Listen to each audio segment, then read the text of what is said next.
नमस्कार। आज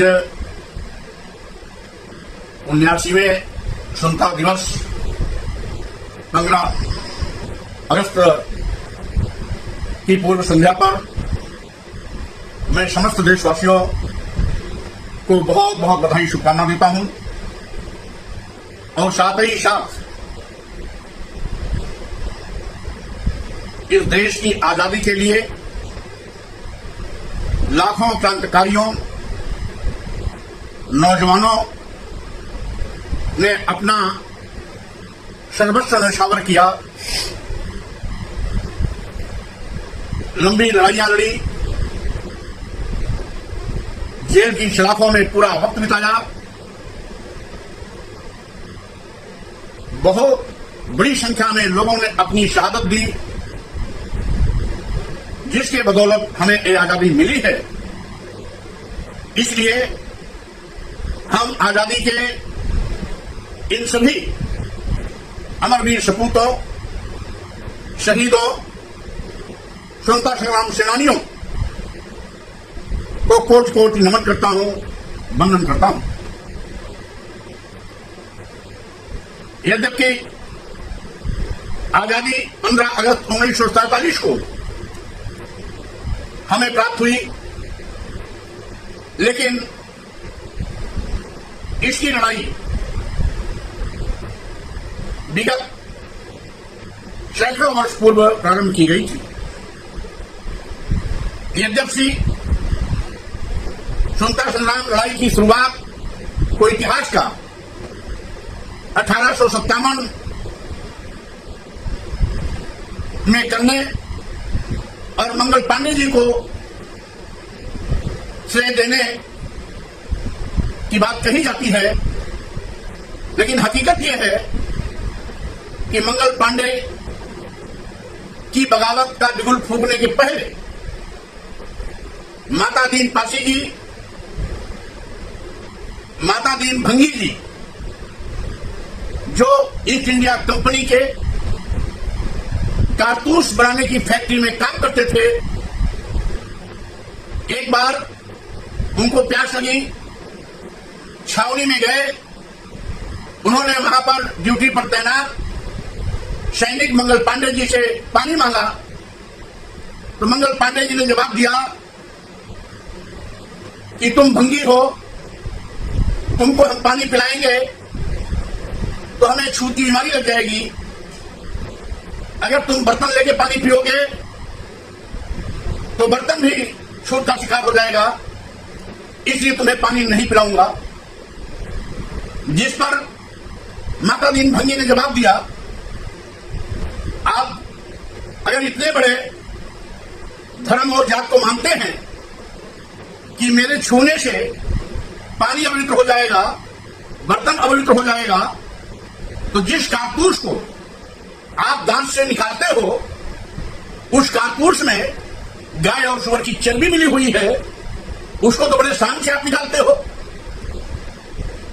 तब आपको सुअर की चर्बी और गाय की चर्बी आपके मुंह में जाता है, उसमें आपको छूत की बीमारी नहीं लगती।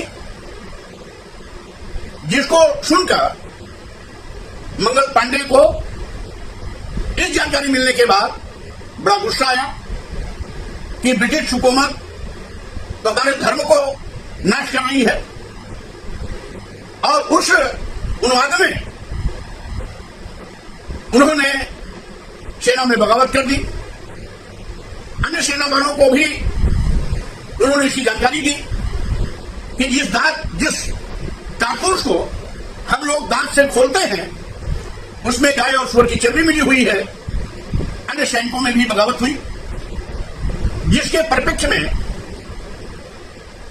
इस बगावत के कारणों को जानकारी के लिए अंग्रेजों ने एक कमेटी बनाई। कमेटी में जानकारी मिली कि यह माता दीन भंगी द्वारा कारतूस में सुअर और गाय की चर्बी मिलाई जाती है, इस जानकारी देने के बाद हुई है। इसलिए जांच कमेटी ने अपनी रिपोर्ट को शामिल करते हुए अपने उच्चाधिकारियों को दिया, जिसके चलते माता दीन भंगी को फांसी की सजा दी गई। यानी जिसकी शुरुआत मंगल पांडे की 1857 के क्रांति के पहले जिसका बीज बोया था माता दीन भंगी ने, वही ज्वालामुखी बनकर के 1857 में ब्रिटिश हुकूमत के खिलाफ विद्रोह का कारण बना। इसके लिए मैं यहां पर यह भी कहना चाहूंगा कि अगर मंगल पांडे जी के पहले माता दीन भंगी शहीद हुए और मेरठ की सही मायने में बगावत के अलंबरदार माता दीन भंगी, झंडा गुज्जर, मामराज कुम्हार और साथ ही साथ बलवंत जाट आदि क्रांतिकारियों को जाता है जिन्होंने शुरुआती दौर में इसका नेतृत्व किया। क्योंकि ये सभी लोग आपस में मिलकर के अंग्रेजी हुकूमत के लोगों को, अंग्रेजी सेना के जवानों को अवसर देख करके मौत के घाट उतार दिया करते थे और जिसके नाते इनको कड़ी से कड़ी सजा दी गई और फांसी पर लटकाया गया। यही नहीं, 1857 की क्रांति के पहले भी हमारे तमाम स्वतंत्रता संग्राम सेनानियों ने समय समय पर अंग्रेजों के खिलाफ विद्रोह करने का काम किया था। 1771 में बिहार के तिलका मांझी ने इसी प्रकार से अंग्रेजों के खिलाफ बिगुल बजाया था और अंग्रेजी सेना के खिलाफ लगातार वो लड़ते रहे। बड़े पैमाने पर उन्होंने अंग्रेजी सेना के नौजवानों को मौत के घाट भी उतारा और 1780 से लेकर 1784 तक उन्होंने अंग्रेजों के खिलाफ सशस्त्र विद्रोह किया, जिसके चलते 1775 में तिलका मांझी को भी फांसी की सजा दी गई। यही नहीं, 1804 में अलीगढ़वा छतरी के क्षेत्र में उदैया चमार नवाब नाहर खान के साथ मिलकर अंग्रेजों के खिलाफ जबरदस्त विद्रोह किया, जिसमें सैकड़ों अंग्रेज मारे भी गए और 1807 में उदैया चमार के द्वारा किए गए इस प्रकार की बगावत और सैकड़ों अंग्रेजों को मार गिराने के आरोप में उन्हें फांसी की सजा दी गई और देश के लिए वो शहीद हो गए। इसी तरीके से 1831 में झारखंड के रांची में बुधू भगत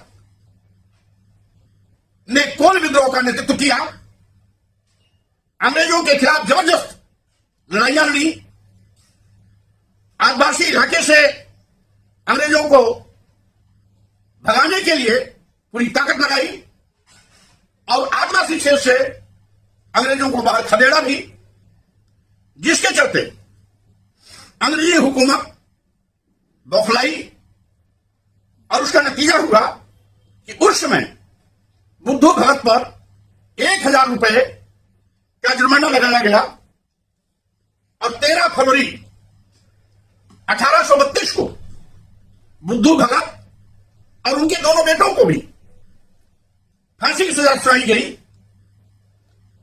और दोनों बेटे शहीद, बुद्धू भगत शहीद हुए। इसी प्रकार से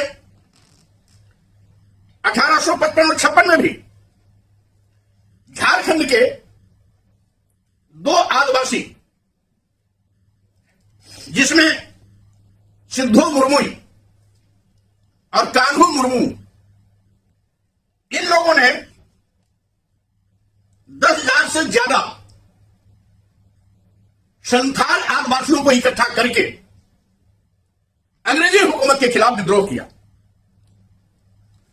करो या मरो का नारा देकर के उन्होंने अंग्रेजों को बड़े पैमाने पर मौत के घाट उतारा और साथ ही साथ हमारी माटी छोड़ो का नारा दिया, जिसके आधार पर ही 1942 में राष्ट्रपिता महात्मा गांधी ने करो या मारो का नारा देते हुए अंग्रेजों भारत छोड़ो का नारा दिया। यानी उसके पीछे हमारे इन दो आदिवासी संथाल बंधुओं का योगदान था, जो बाद में हमारे आजादी का अंतिम आधार बना। राष्ट्रपिता महात्मा गांधी के नेतृत्व में उस बात को आगे बढ़ाया गया। इसी के साथ ही साथ जहां पर 1857 के क्रांति के नायक के रूप में हम माता दीनभंगी, मामराज कुम्हार, झंडा गुर्जर, बलवंत जाट जैसे मेरठ के क्रांतिकारियों को सह जाता है, उसी प्रकार से अंग्रेजी हुकूमत में मेरठ के कोतवाल जो धन सिंह गुर्जर के नाम से जाने जाते हैं, उनका भी योगदान भुलाया नहीं जा सकता। इन क्रांतिकारियों के साथ में मिलकर के उन्होंने भी अंग्रेजी हुकूमत का कड़ा विरोध किया और यहां तक कि 85 बंदी सिपाहियों को उन्होंने जेल से निकलवाया भी और छुड़वाया भी। यो तो हम देश की आजादी में वीरांगना लक्ष्मीबाई का नाम बड़े गर्व से लेते हैं। खूब लड़ी मर्दानी वो तो झांसी वाली रानी थी, ये कहकर के हम रानी लक्ष्मीबाई को जहां नमन करते हैं, वहीं पर हम झलकारी बाई के योगदान को नकार नहीं सकते, क्योंकि झलकारी बाई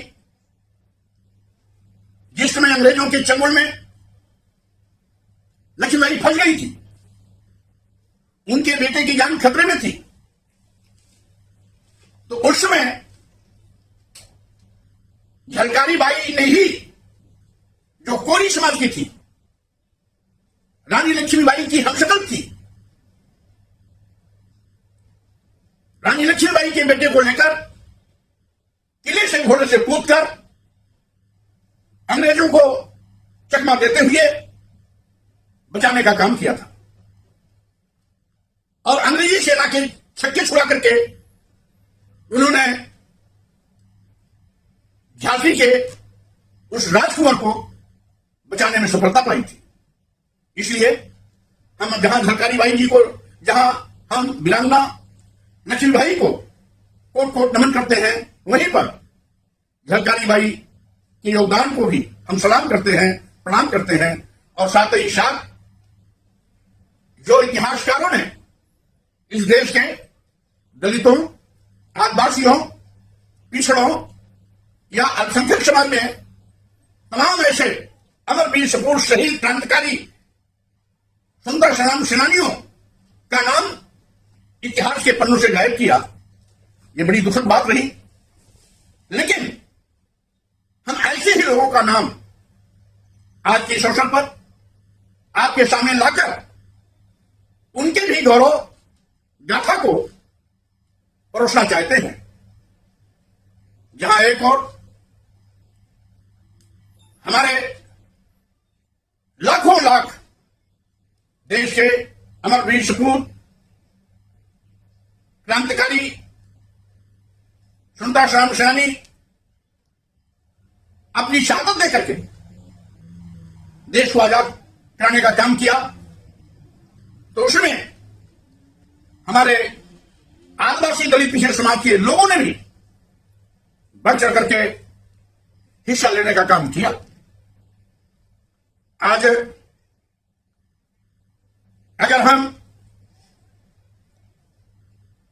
जौनपुर के कोयलपुर गांव के बांके चमार को इस अवसर पर हम नमन नहीं करते तो बहुत बड़ी स्वतंत्रता संग्राम सेनानियों और शहीदों के प्रति अन्याय होगा। जैसा कि आप जानते हैं कि बांके चमार ब्रिटिश हुकूमत के लिए सतत बन गए थे। एक एक करके बड़े पैमाने पर उन्होंने ब्रिटिश नागरिकों और सेना के लोगों को मार गिराया था, जिसके चलते अंग्रेजी हुकूमत ने बांके चमार पर 50,000 रुपए का इनाम रखा था और 18 दिसंबर 1857 को अंग्रेजी हुकूमत ने उनको फांसी दी। वो शहीद हो गए, लेकिन उनका शहादत रंग लाया, जिसके चलते हम स्वतंत्रता दिवस की जश्न मनाने की तैयारी में लगे हैं। यही नहीं, इसी प्रकार से 1857 में ही एटा जिले के बल्लू मेहता और चेतराम जाटव, जिन्होंने अंग्रेजों के खिलाफ विद्रोह किया, बड़े पैमाने पर अंग्रेजी सेना के जवानों को मार गिराया, अंग्रेजों को मार गिराया और अंत में अंग्रेजों को जब पता लगा किस प्रकार से ये दोनों बड़े पैमाने पर अंग्रेजों को मार रहे हैं, तो इनको गिरफ्तार कर पेड़ में बांधकर दोनों को गोली मारी और दोनों शहीद हो गए। हम इन्हें भी नमन करते हैं। इसी के साथ ही साथ हम अगर इतिहास के शहीदों के विषय में बात करेंगे तो रायबरेली जनपद के लोखवारी गांव के भीरापासी जी का अद्वितीय योगदान इस आजादी की लड़ाई में रही है। भीरापासी जी अंग्रेजों के लिए आतंक का पर्याय बन गए थे और उन्होंने बड़े पैमाने पर ब्रिटिश हुकूमत के लोगों को गोलियों से भूना। भीरापासी के नाम का खौफ यहां तक कि भीरापासी पर अंग्रेजी हुकूमत ने 50,000 रुपए का इनाम घोषित किया था कि जो भीरापासी को पकड़ के लाएगा उसको 50,000 रुपया का इनाम दिया जाएगा।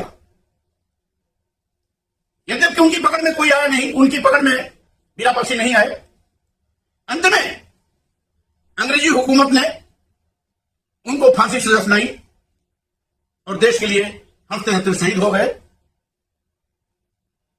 यहां तक कि भीरापासी का योगदान राजा बेनी माधव को जीवनदान देने में भी अद्वितीय रहा है। राजा बेनी माधव जहां हमारे जनपद रायबरेली के अग्रणी कतार के स्वतंत्रता संग्राम सेनानी थे, अंग्रेजों के खिलाफ लड़ाइयां लड़ी। एक बार अंग्रेजों से घिर भी गए, लेकिन भीरापासी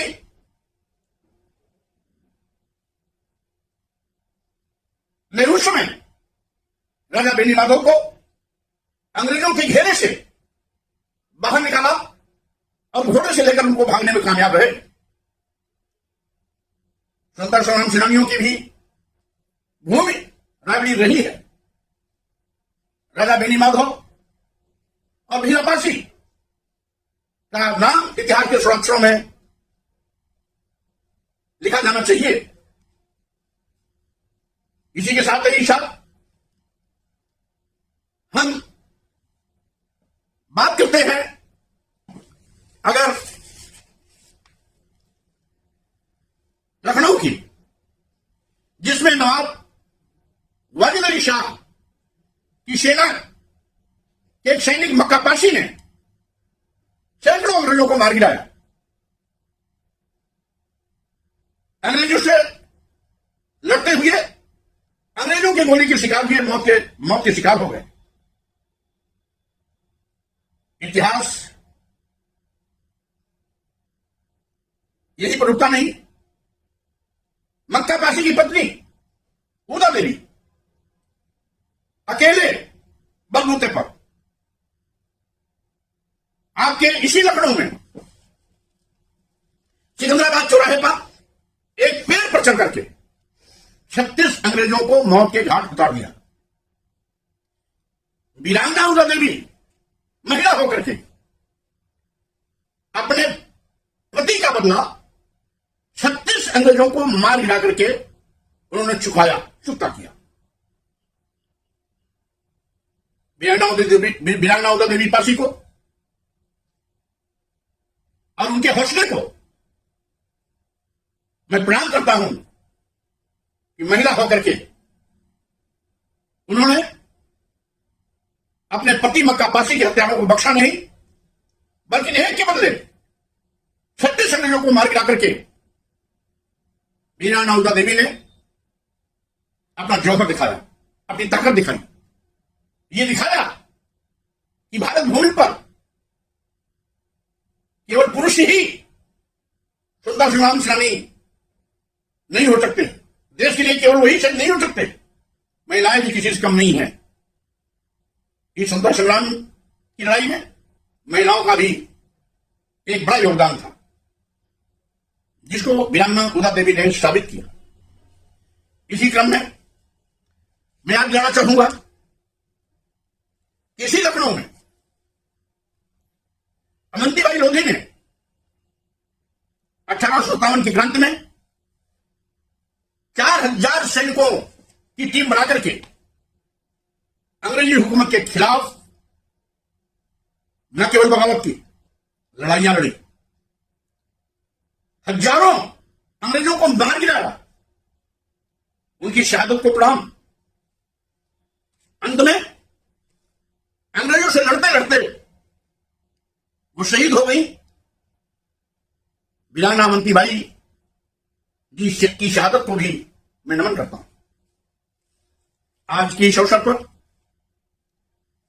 अगर हम अमर वीर सपूतों शहीदों को नमन कर रहे हैं, तो महागिरी देवी जो वाल्मीकि समाज की थी, इन्होंने 22 वीरांगनाओं की एक टीम बनाकर के अंग्रेजी हुकूमत के खिलाफ न केवल लड़ाइयां लड़ी, बल्कि उनके छत्ते छुड़ा दिए। और साथ ही साथ जब अंग्रेजी सेना से घिर गई और महागिरी देवी वाल्मीकि को एहसास हो गया कि हम बच नहीं सकते, तो अंग्रेजी सेना के हाथ में जाने के बजाय उन्होंने खुद को गोली मार करके इस देश के लिए, इस देश की आन बान शान के लिए शहादत देना उचित समझा, लेकिन अंग्रेजी हुकूमत की पकड़ में नहीं आई। इसी के साथ ही साथ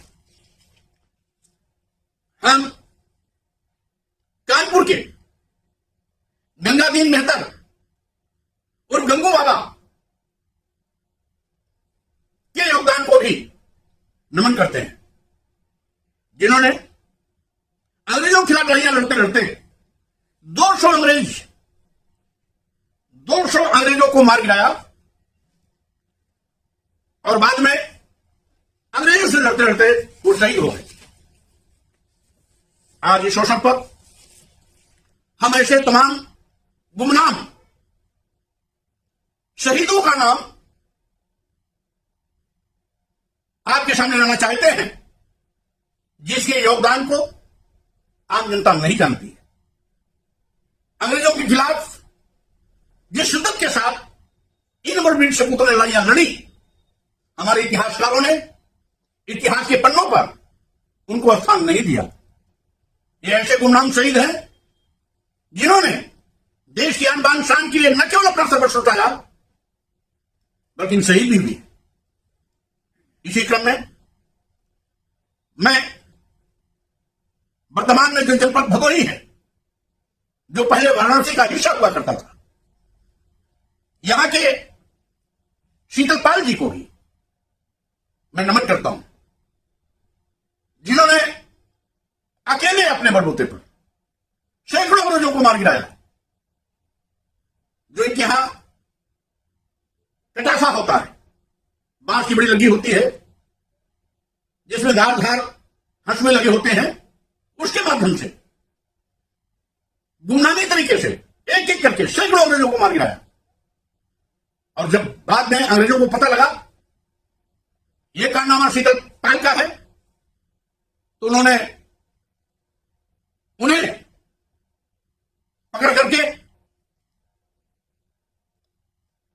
इमली के पेड़ में बांध करके फांसी दिया। देश के लिए शहीद हो गए। इसी क्रम में मैं आपके सामने 13 अप्रैल 1919 के जलियांवाले कांड की ओर ले जाना चाहता हूं, जहां पर जनरल डायर ने गोली चलवा करके हजारों भारतवासियों को मौत के घाट उतार दिया था। इसमें बड़ी पैमाने पर दलित, पिछड़े, अल्पसंख्यक समाज के लोग थे, क्योंकि इस कार्यक्रम के ऑर्गेनाइजर ही एससी एसटी ओबीसी समाज से ताल्लुका करते थे, जिसमें मुख्य रूप से नाथो धोबी, धुलिया धोबी, बुधराम वाल्मीकि, मंगल मोची, दुर्गा दास आदि थे। और इनके द्वारा ऑर्गेनाइज की गई सभा में बड़े पैमाने पर दलित, आदिवासी, पिछड़े समाज के लोग इकट्ठे भी थे, सामान्य वर्ग के लोग भी थे, जिसमें जनरल डायर ने गोली चलाई थी, हजारों लोगों की मौत हुई थी। वहां पर एक लड़का जो छोटा था, जिसके माता पिता भी उस जनरल डायर के द्वारा चलवाए गए गोलीकांड में मौत के घाट उतार दिए गए थे। वो बच्चा सारी घटना को देख रहा था और देखते देखते उसने जब देखा उसके माता पिता भी मौत के घाट उतार दिए गए, हजारों अन्य लोग मार दिए गए, उसने कसम खाई थी कि मैं जनरल डायर की हत्या जरूर करूंगा। और जो बड़ा हुआ, इंग्लैंड पहुंचा, बहुत दिनों तक प्राइवेट नौकरी करता रहा, इस खोज में कि जनरल डायर कहां मिलेगा। और जब उसे पता लगा कि ब्रिटिश पार्लियामेंट में जनरल डायर है, वो किसी न किसी रूप में छिपते छपाते ब्रिटिश पार्लियामेंट के अंदर पहुंचा और जनरल डायर को गोली मार करके जलियांवाले कांड के हत्यारे को मौत की नींद सुला दी। वो वीर उधम सिंह सैनी, जो कमजोर सैनी थे, ऐसे अमरवीर सपूत शहीद, जिनको सही माने में इतिहास के पन्नों में स्वराक्षरों में लिखा जाना चाहिए था। हमारे इतिहासकारों ने कंजूसी की। जिस तरीके से महापुरुषों के सम्मान स्वाभिमान को नजरअंदाज किया गया, जात पात, छुआछूत, ऊंच नीच के भेदभाव के बिना पर जिस प्रकार से महापुरुषों को तिरस्कार किया गया, उसी प्रकार से इस देश की आजादी के अणुभाव के लिए स्वतंत्रता संग्राम सेनानियों, अमरवीर सपूतों, शहीदों को, यदि वो दलित, आदिवासी, पिछड़ा समाज से ताल्लुका करता था, इतिहासकारों ने उसके साथ भी बेईमानी की। उनको जो उचित स्थान मिलना चाहिए था वो तो दूर, इतिहासकारों ने इतिहास के पन्नों पर उनके नाम का जिक्र भी नहीं किया। इसीलिए आज के संबोधन के माध्यम से मैं देश के उन अमरवीर सपूतों, शहीदों को और उनके योगदान को आपके सामने रख रहा हूं, जिससे कि हमारी आने वाली पीढ़ी ऐसे अमरवीर सपूतों शहीदों को याद करे, उनसे सबक ले और उनके पुरखे कितनी जबरदस्त अंग्रेजों के खिलाफ लड़ाइयां लड़ी, इस देश की आजादी में उनका योगदान क्या था, इस बात को जाने। क्योंकि इतिहास जानना भी जरूरी है। भारतीय संविधान निर्माता परम पूज्य बाबा साहब डॉक्टर अम्बेडकर ने कहा था, जिस कौम का इतिहास नहीं होता वो कौम गुलाम बन जाती है। यूं कहिए, जिस कौम को गुलाम बनाना हो उस कौम का इतिहास मिटा दो।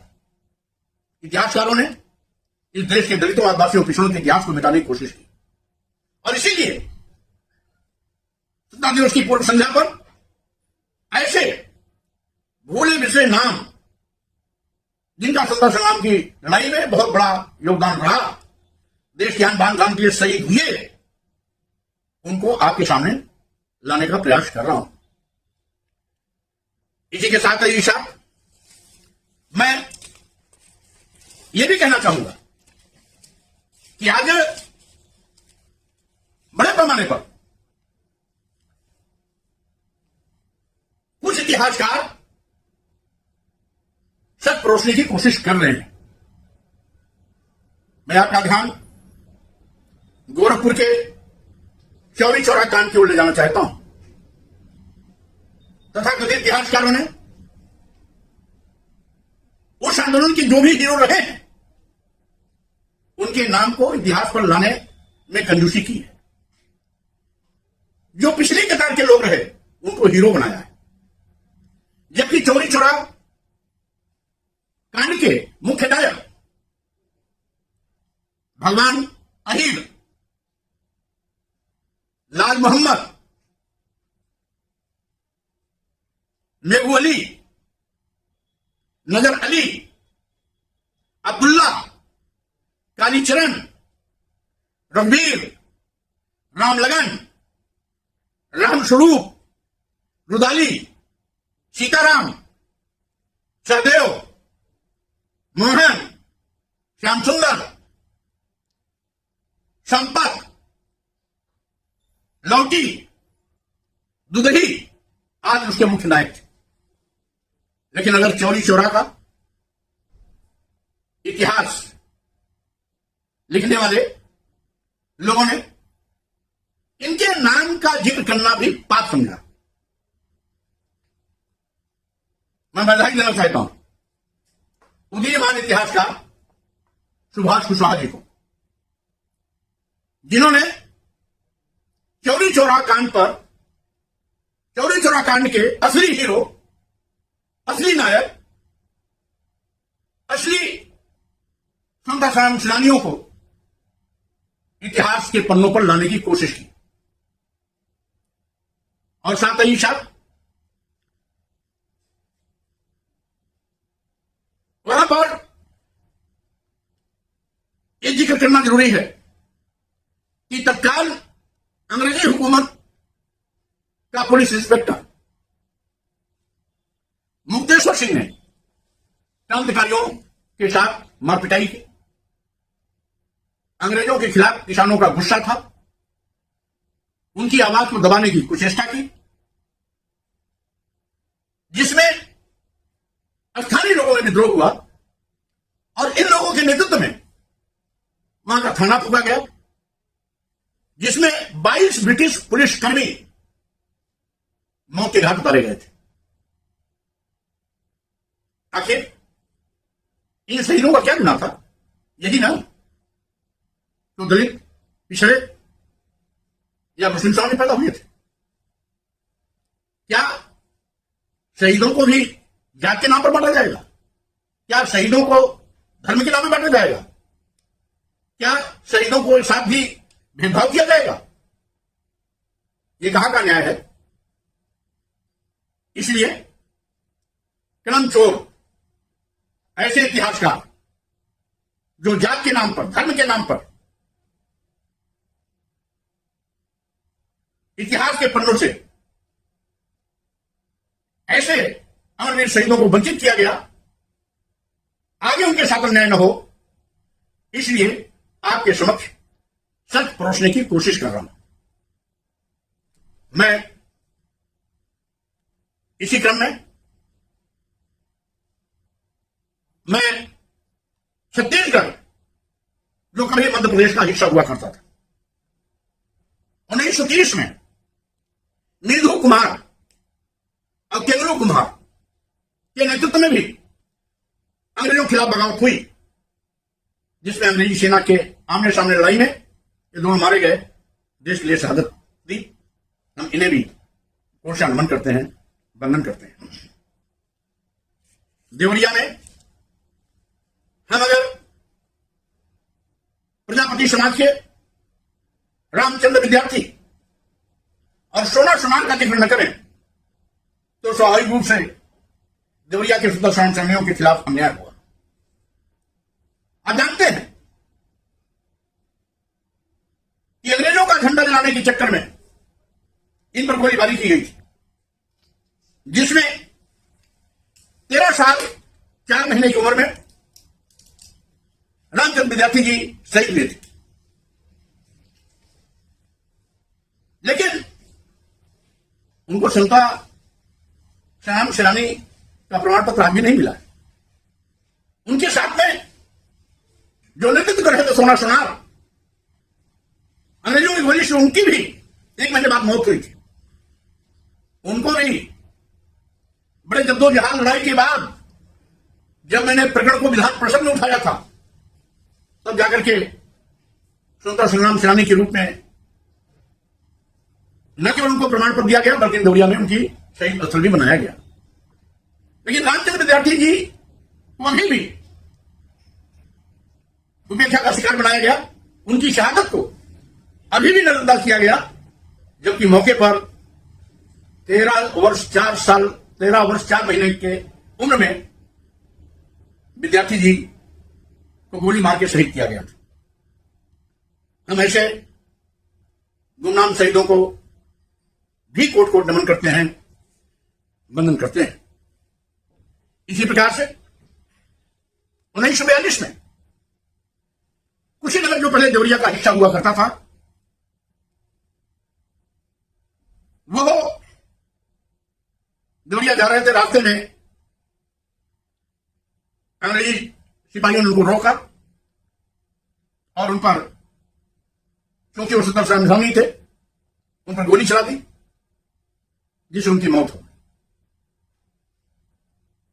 आज भी उनकी स्मृति में शहीद स्थल मनसा छापर में बना हुआ है। मैं बाबूलाल कुशवाहा जी को भी नमन करता हूं, जो अंग्रेजों से लड़ते लड़ते शहीद हुए। उनकी शहादत को नमन। कुल मिलाकर के हमने तो कुछ उदाहरण दिए हैं, ऐसे ही लगभग 30 लाख भारत के नौजवान अमरवीर सपूत लड़ते लड़ते शहीद हुए हैं, देश के लिए कुर्बानियां दी हैं।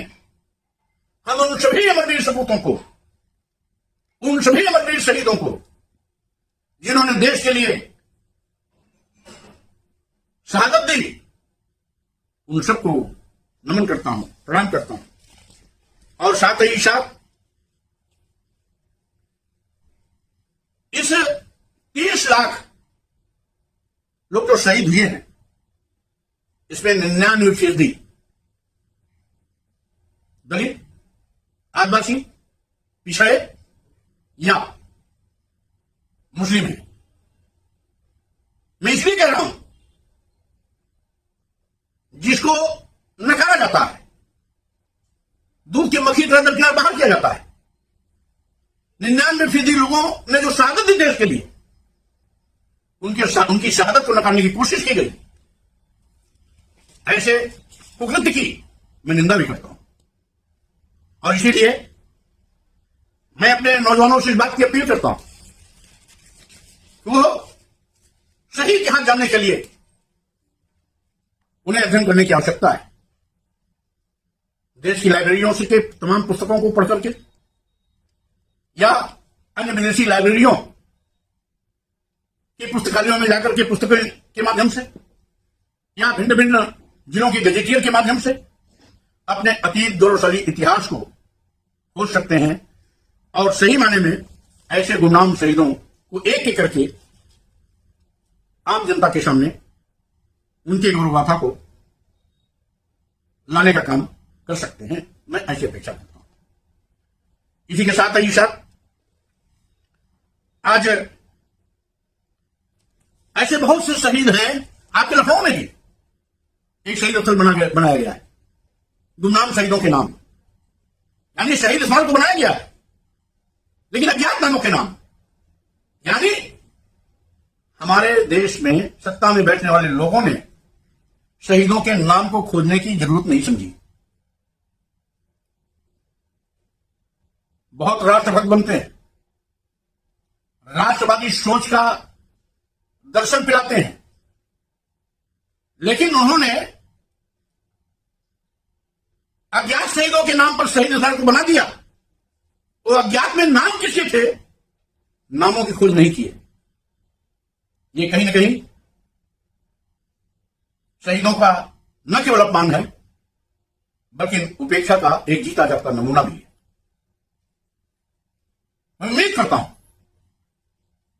कि सरकार में बैठे हुए लोग गजेटियर के माध्यम से या लाइब्रेरी में तत्कालीन पुस्तकों को पढ़कर अध्ययन करने के माध्यम से या अंग्रेजों की लाइब्रेरी में उपस्थित मौजूद पुस्तकों के अध्ययन से या गजेटियर के माध्यम से ऐसे अज्ञात या गुमनाम नामों को खोजकर आम जनता के सामने ला सकते हैं, लाना चाहिए। ये मेरी मांग है। आज जिन लोगों ने अंग्रेजों के खिलाफ जबरदस्त लगातार लड़ाइयां लड़ी, अंग्रेजी हुकूमत ने उनको ट्राइबल घोषित कर दिया। अंग्रेजी हुकूमत ने उनको जराइम एक्ट के तहत 1871 के तहत इस देश के जो मूल निवासी हैं, चमार, बोरेग, बुडक, बेगगा, डोम, गोरमा, गुज्जर, रेवाड़ी, पारसी, दुसाध, नोनिया, मुशाहिर, मुशाहर, रजवार, गायसी, बोया, धारी, शेवख्या, मीना, सन्यासी, पहाड़ी आदि जातियों को जनजाति घोषित कर दिया और साथ ही साथ ब्रिटिश हुकूमत ने इनके खिलाफ शासनादेश भी जारी किया कि ऐसे लोगों की अंग्रेजी पुलिस भर्ती में ये लोग पात्र नहीं माने जाएंगे। यानी अंग्रेजी सेना में इन तमाम जातियों का जिसका मैंने जिक्र किया, इनको सेना में भर्ती न किए जाने का शासनादेश जारी कर दिया। यहां तक कि 1872 में यह शासनादेश तत्कालीन गवर्नर वारेन हेस्टिंग ने जारी किया और प्लासी और बक्सर की युद्ध में अंग्रेजी सेना में इन जातियों को सेना में न भर्ती किए जाने का एक लिखित आदेश जारी किया। क्या इन जातियों के विषय में किसी ने कलम चलाई कि इनको सजा क्यों मिली? इसलिए कि जगह जगह पर अंग्रेजी सेना का इन्होंने जीना दूभर कर दिया था। अंग्रेजी सेना के खिलाफ जो लामबंद होकर के इन्होंने लड़ाइयां लड़ी, उसी का नतीजा था कि अंग्रेजी सेना ने इनको सेना से डिबार कर दिया, सेना में भर्ती करने के लिए डिबार होने का आदेश जारी कर दिया। लेकिन इस योगदान को कभी किसी ने इतिहास के पन्नों पर लाना उचित नहीं समझा, क्योंकि ये जो भी जातियां मैंने कही ये ऊंची जाति नहीं। इतिहासकार कौन था? क्योंकि उसमें दलित आदिवासी पिछड़े समाज के लोग पढ़े लिखे नहीं थे। जो पढ़े थे वही इतिहासकार थे। पढ़ा कौन था? एक वर्षेष के लोग पढ़े थे। तो स्वाभाविक रूप से यह जात पात, छुआछूत, ऊंच नीच, भेदभाव ये केवल महापुरुषों के लिए नहीं, एससी, एसटी, ओबीसी, माइनॉरिटीज के शहीदों के लिए भी अपमान किया गया। अंग्रेजों के खिलाफ लड़ने वाली उन जातियों को भी जो एससी, एसटी, ओबीसी या मुस्लिम समाज से ताल्लुकात रखते हैं, उनको इतिहास के पन्नों पर फटकने नहीं दिया। मैं इस स्थिति की ओर निंदा करता हूं। साथ ही साथ आज मैं यहां यह भी कहना चाहता हूं, आज हम नमन करते हैं इन तमाम और वीर सपूतों की शहादत को, जिन्होंने 1857 के पूर्व से की गई लड़ाई और आंदोलन को अंतिम मुकाम पर पहुंचाने का काम किया। राष्ट्रपिता महात्मा गांधी, सुभाष चंद्र बोस,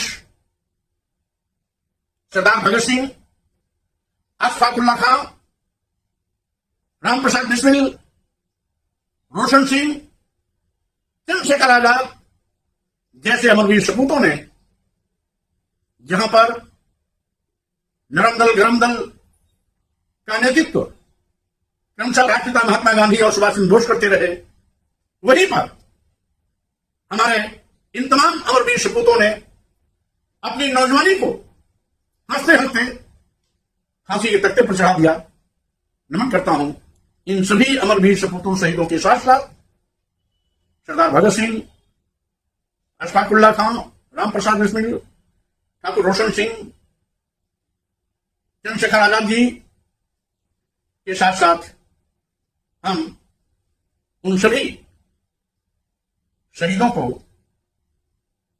जो इतिहास के पन्नों पर भी हैं, गुमनाम भी है, कुछ चर्चा में आम है, कुछ अज्ञात हैं, हम ज्ञात अज्ञात सभी अमरवीर शहीदों को प्रणाम करता हूं, नमन करता हूं, वंदन करता हूं। साथ ही साथ इन सभी अज्ञात शहीदों के भी इतिहास को पन्नों पर लाने की कोशिश किया जाना चाहिए, जिससे कि आने वाली पीढ़ी अपने पुरखों के इस अतीत गौरवशाली इतिहास को जान सकें और उनकी शहादत, राष्ट्र के प्रति समर्पण से सीख लेकर के राष्ट्र के प्रति सेवा समर्पित करने के लिए अपने को तैयार कर सकें। यहीं पर हम देश के माननीय प्रधानमंत्री जी से भी अपेक्षा करूंगा, लिटरल एंट्री के नाम पर आज आप एक और विशेष के लोगों को आईएएस बनाने की लगातार काम कर रहे हैं। आखिर इस देश के एससी, एसटी, ओबीसी, माइनॉरिटी, मुस्लिम समाज के लोगों ने क्या पाप किया? इनके पुरखों ने क्या कौन सा गलती काम किया जो देश की शहादत देकर, देश के लिए शहादत देकर, देश की आजादी में शहीद होकर के उन्होंने अपेक्षा किया था कि स्वतंत्र भारत में हमारे आने वाली पीढ़ी का भी मान होगा, सम्मान होगा, सत्ता शासन में हिस्सेदारी होगी, उनके साथ भी न्याय होगा, उनको भी हर जगह हिस्सेदारी मिलेगी। तो लिटरल एंट्री के नाम पर बनाए जा रहे आईएएस में एससी, एसटी, ओबीसी, माइनॉरिटीज समाज के लोग आखिर क्यों नहीं? क्या जिस तरीके से इतिहासकारों ने भेदभाव किया, क्या सरकार भी वही भेदभाव करेगी? क्या हमारे अमरवीर सपूतों, शहीदों, स्वतंत्रता सेनानियों ने यही सोचा था कि हम जिस भारत की आजादी के लिए लड़ाई लड़ रहे हैं, उस भारत में आने वाली सरकारें जाति और धर्म के नाम पर समाज को बांटने का पाप करेंगी? जाति और धर्म के नाम पर लोगों के अस्तित्व के मिटाने का खेल खेला जाएगा? क्या जाति और धर्म के नाम पर राष्ट्र को बांटने की फिर से कोशिश की जाएगी?